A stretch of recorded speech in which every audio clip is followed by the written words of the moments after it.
So, ayan, titingin tayo ng mga prutas-prutas. Lemon, apple, yung zucchini.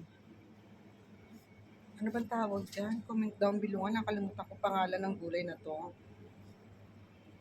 Ito. Ano bang gulay, are?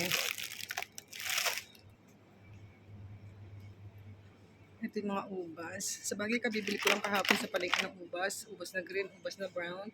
Ito ang gusto ko, kastanyas. Ang lalaki, oh. Sarap. Favorite ko yan, kastanya. Meron din silang mango, kaya lang marami akong mango sa morong. Nalalaglag lang. May mga avocado rin, orange, banana. Oh, ayun si Fabi naman, tumitingin-tingin din ng kung ano-ano, kung anong gusto niya.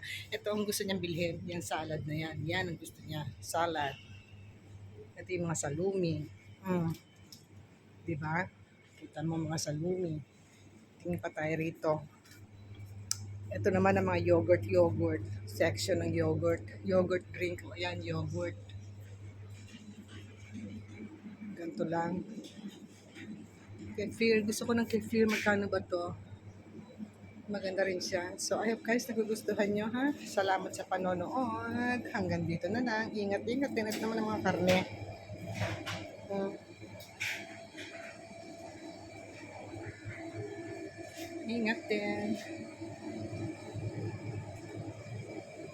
Okay, di champignon. Oh, ito.